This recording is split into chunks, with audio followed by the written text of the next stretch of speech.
was just like loving it and obsessing. Like it totally took over my life. Like, Sorry? Helen, bring me in the dance hall racket. Hi guys, and welcome back to another episode of the Fiberomancer crafting podcast, formerly the knitting podcast, but we've evolved much farther beyond just simply knitting when it comes to our crafting. So we're redoing that part of the title. But that's neither here nor there. Hi, my name's Megan if you're new here, and if you're a returning viewer, welcome home. You know the drill. Not gonna go into the whole info dumping. Here's my backstory. Here's all my lore to our new viewers right now. If you want to do that, you can join our membership down below. Anyways, with that being said, make sure you give this video a big thumbs up, you subscribe, and you hang out with us. Today is our January wrap up. Our wrap up for literally the longest month, felt like a year, honestly, that there could ever be. So, well, I had planned on like making this whole wrap up video be like my favorites for the month, all the things I worked on, answering your questions. I've kind of omitted that I didn't really want to talk about my favorite things this month because I don't really want to promote consumerism right now. It just doesn't feel right with the world, if that makes sense. I will say I have quite a few favorite products this month that are lipsticks that I tried that are brand new. And if you guys like, I'm wearing one of them. I've recently discovered the Black Honey Clinique lipstick, but like, just feels really weird to go in and dive into like, hey, these are my favorite products that I used all month, because I've got a lot of them. Some of them were small businesses, but again, it just doesn't vibe with how we're closing off January. And I say that as I'm filming this the first week of February, because it just like, January as a whole was just one hell of a ride. All right, like I was recovering from being sick from COVID. You can't see my hands. I was recovering from being sick. It just really, my depression was getting the best of me. Just life, the state of everything is just not fun. So I kind of just like omitted January as a month, and we're gonna reset like real goals this month and like just get into it. Hence why I'm like, I gotta get on my game. I don't know if anybody else felt like this. Like it's so hard to want to create right now. However, I don't want to like drag everybody down. Like that is never my intention. I want to keep my space like a space where we can just like kind of escape. But I gotta like touch on this because it really impacted January and the amount of videos I was able to film during January for your guys' viewing pleasure. However, during the month of January, I crocheted 2 giant blankets. I discovered that I could crochet. I taught myself how to crochet in like December. So all of January, I discovered the like TikTok famous 6-day star the 6-day star blanket. And I was like, this is going to be my entire personality.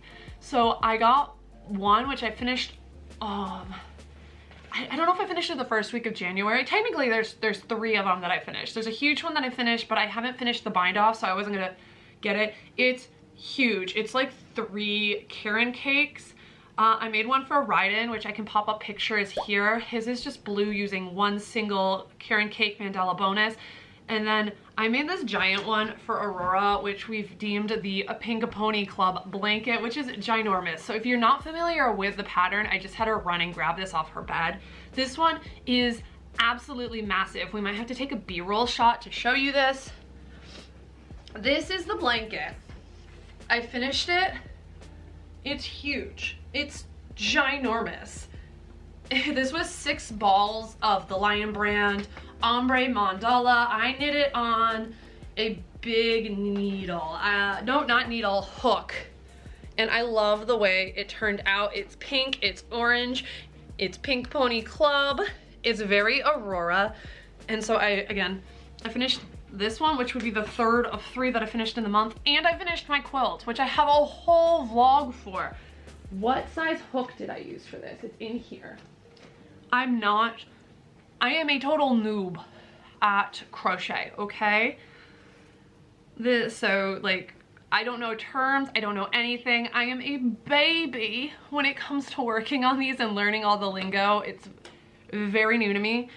I was using a K hook. This is what my mom had that made it. I don't know if I technically met gauge to this pattern or not, because it just is what felt right, and it created this very open version of it. And we actually worked on this in my membership. We all kind of made little versions. It was a mini cal, I guess. No, yeah, I guess it would be a cal, a crochet along. We all made versions of it, and it was really fun because I was like, this is my new hyperfixation. I'm sharing it with all of you guys, and we all just like kind of worked together on this project. That's one of the things that we do. I kind of like randomly decide we're gonna work on this. We're working on a sweater right now. I haven't gotten yarn for it. They get previews for everything and all of that. So it was really the month of blankets and really large projects, and I'm trying to be very intentional. If you guys haven't seen my other couple of videos, Aurora's actually working on paperwork right behind the camera. Yeah, be careful of the cord, honey. And she just brought the cat over. Don't trip. There's like a candle and cords and all sorts of fun things right behind you guys that you can't see. It was a project. So what I was saying before, I just was afraid my cat and child were gonna catch fire, is that I'm trying to work through my projects with intention this year. That is my big goal. Like my word of the year is intention. And so you're gonna hear me mention this a lot as a theme throughout the year. In January, definitely stayed on track. We were definitely tracking for that. I had bought all of this yarn with the intention of creating blankets. I have one left. I do have one blanket worth left of crochet, but I had to take a break with it because I was just like loving it and obsessing. Like it totally took over my life. Like I don't use this term loosely for like personal reasons, but I was literally addicted to working on these projects. I don't know what it was. It just itched my brain in the right way, but I couldn't do anything else when I was working on it. It just took the forefront of everything. Everything went to the back burners, and I was like, must be blanket. That's it. There is no other thoughts, just blanket. Like a moth to the flame, like the moth memes, lamp. It was me and it was blanket, okay? I didn't really do any no, I did my whole blanket. I did do my quilt, which I'm very happy with. It makes a very nice gaming little throw on the lap while Lev and I are working on gaming or just gaming together and whatnot. And let's see, what else did I didn't get anything. Oh, I got my yarn for my curse breaker. So January as a whole sum up, I did do a video that was what my making goals were, which you guys seem to love. And as a check-in, I didn't get anything on that list finished. However, well, I'll talk about it in the podcast. I did start my black sweater. I'm actually very far in it, but I'm not going to talk about it a lot because I plan on talking about it on my next podcast episode. So I'm just gonna, this is just a little teaser for a wrap up, you know, our little coffee talk, which I'm looking for my tea and it's not in front of me. This is the black sweater, you guys. What is this? It's a Stephen West sweater. Oh, there you go. You can see, I have the ring light on and you can't see it. I have to go in the, there you go. I forget what this is called. It's a Stephen West pattern and I'm in the sleeves. The whole body is done. I just have to get the sleeves done. However, I don't like the needles I'm working with because I'm not a fan of the Clover bamboo needles because I don't like the cord. You can see, I don't like that, okay? And so trying to work magic loop with this very firm cord, I'm actually working with multiple double pointed, almost like flexi flips, but like larger because I don't want to buy another needle set. I hate it here. I hate this. And I need to get, I prefer Chow Goo red lace or just Chow Goos in general. I love the way the cord works. My cat loves to chew on the way the cord is, and I don't have a pair of 7s because I never work with worsted weight yarn.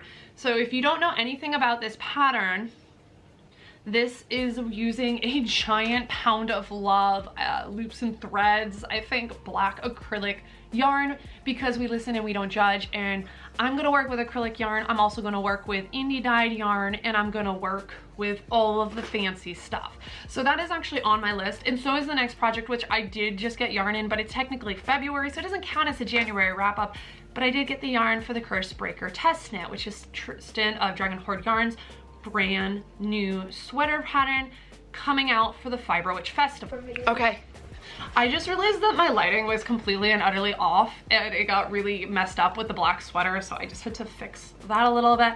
However, okay, so what I was just saying is the Fiberomancer Festival, if you're new here and you don't know what I'm talking about, so Fiberomancer Festival is a new festival, is the first one ever, was last year in April in Salem, Massachusetts. So if you know anything about me, you know anything about my channel, this literally is the Christmas special of festivals, all right? This is the crossover where we get all of our favorite people from all of our favorite episodes into one thing. I frequently go to Salem. I frequently visit there. I love being there. I love everything about it. I have tips and tricks for that. If you ever need help planning anything, I am your ghoul for Salem. But the Fiberomancer Festival is a fiber-based festival for stitchcraft, if you will. And during that time, little bit of a plug here, I'm hosting an event. I'm hosting a meetup on Sunday of the festival outside in Derby Square where you can meet up and we'll knit. Hopefully it doesn't rain. Last year it was drizzling and I'm actually terrified of that. But I'm so excited for this. I will be there the whole weekend. It's a 2-day event, Saturday and Sunday, but I will be there Thursday. I'll be going up early. I'm actually hoping to meet up with some people and maybe get some flush tattoos. Maybe we can find a walk-in. Like, how fun would that be? Like, that's the souvenir I want to go home with. But that's in April, and a lot of my projects leading up to that point are going to be for that. Okay, so we talked about all the blankets. We talked about projects that I'm working on a little bit. I touched a little bit on like favorite product. I got so many products, but it just feels really weird to talk about like, hey, you should try my products. I'll add it into February if I'm feeling better about it, but like it just feels really weird right now, guys. Books. I don't have my phone. Let's see if I can pull my Goodreads open on my computer right here. And sorry if there's any little mousy noises or is working behind me while I am sitting here. Let's see, read currently. Okay, let's see. Let's view my 2025 reading challenge. I haven't finished anything. So during the month of January, I read 11 books because I know you guys want to hear my book racks. For the membership, we have a private book club. We read The Church Beneath the Roots by Felix Blackwell. This was a 5-star for me. Or Blackwell, not Blackwood, sorry, Blackwell. This is the prequel to Stolen Tongues, and if you know anything about me, you know how much I am obsessed with the book Stolen Tongues. I quote it randomly. You'll see it pop up while I'm vlogging with Lev because Lev read it and also loved it. So this is a prequel and it really kind of gives a backstory to the lore of Stolen Tongues. It is completely different paced than Stolen Tongues. That was something that we noted. However, that doesn't mean I didn't like it. Both books are almost folk horror-esque. Specifically, The Church Beneath the Roots does deal with what I would claim is folk horror, though it is not paganism, it is Native American religion. It is very nature-based, it is very scary, creepy religion. It's all there. Again, 5 stars for me. This was the last book I read. Okay, hold on. If you're friends with me on Goodreads, which I believe is linked down below, you're gonna notice I like to read a lot of monster romances. We'll put it nicely there. I don't tend to rate those unless they're really funny. So I'm not gonna touch into we're not gonna go there, okay? We're gonna talk about my real book recs because I don't ever necessarily recommend the monster smut category to anyone. It is literally there to entertain me. A lot of the ones I read do have a lot of puns in them because I just want to be entertained. I'm looking at Caked. If you go on my Goodreads, I'm not gonna tell you about that one. I read The Pretty Ones by Anya Allborn. If I tell you what I feel about this book, this was another 5 stars for me, I will spoil the plot for you, okay? If you like the books I recommend, if you have the same taste in reading and literature as I do, and you've read the other Anya Elborn books that I have suggested, this is a short story. The Pretty Ones is very fun. It fits very well into her writing style, and it follows the pattern that all of her books follow. However, this one was really good, really fun. I read Voices in the Snow for Ghouls Who Read, which is the public book club that I host. We also were going to read Roads of Bones. I can't remember what it was because we had a 50-50 break and I voted and it was still a 50-50 break. So we read 2 books, but I didn't read that one. I do have it on my Audible library to listen to later. Voices in the Snow by Darcy Coates. This was very entertaining. It felt very dated. It felt very repetitive. However, with that being said, was I irritated with it? Yes. Do I want to continue the series because it's a series? I think there's 4 other books in it. Yes, I want to know what happens. I will continue it. Am I irritated with it? Do I think there's repetitive themes? Yes, yes, yes, yes, yes to all of the questions. Was it easy to read? Yes. Okay, it was very light, very fluffy as far as writing style as what I've found with other Darcy Coates books. It's just very digestible.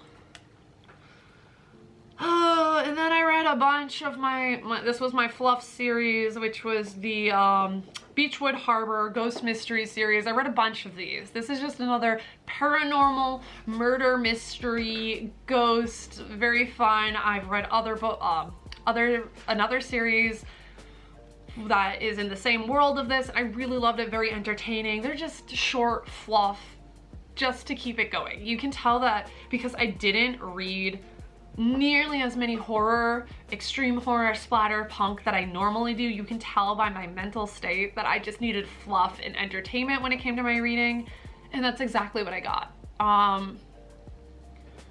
So that's basically covers everything that I read. If you want to be my friend on Goodreads and see what I actually think, or if you want to join Ghouls Who Read, let me know. I don't think I have the direct link for Ghouls Who Read down below, but maybe I can drop it if I can remember to do that.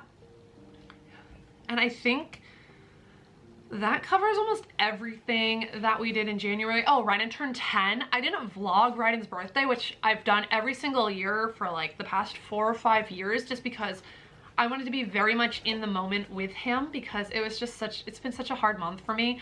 I can't be work mom and mom in the moment. What did we do? We spent the whole week just doing whatever he wanted. We went and got special lunches, we got dinners, we got all the takeout, we cooked all of his favorite food. I got him a bunch of books. He got new coloring supplies, new for his illustrations. He's very into illustrations and making comics. We got the same mint cake that we've gotten for multiple years from Atkins. We got, what else did we do for Ryan's birthday? There's one thing we didn't do the Battle Barrel for his We birthday. did not end up, okay, well, he didn't want to go to Cracker Barrel. Yes, he did. No, he didn't. He wanted to go to Five Guys. That was why I picked, yeah, I know you want to go to Cracker Barrel. So we pretty much just did whatever Ryden wanted for an entire week. So we had time to do all of it without feeling overwhelmed, because as a neurospicy family, it's very easy for us to get overwhelmed, overstimulated, and just burn out completely and utterly. But again, I think that wraps up the entirety of this January check-in, wrap-up. I will be doing actual podcasts. I just had to get out of my little sad, but by little sad, I mean all capitals sad, okay? If you guys know, you know. So I can get back into the swing of things, which I'm hoping, knock on wood, we can do moving forward this year. So thanks for watching, thanks for spending time with me, thanks for hanging out. If you like this video, make sure you give it a thumbs up and you subscribe. You guys do not understand how much those thumbs up, those comments really help out the channel, and it means the absolute world to me, because I've been struggling. I'm on the struggle bus, and I need your help as my community here to help remedy that, because honestly, as the PBS commercials used to say, it's viewers like you that really make whatever this, it makes the channel. It's up to the viewers. So thank you. I'll see you guys next week. We'll do a full podcast where I talk about my projects, what I'm working on in detail. This is just our wrap up for the month, and I'll see you in the next one. Thanks for watching. Bye-bye.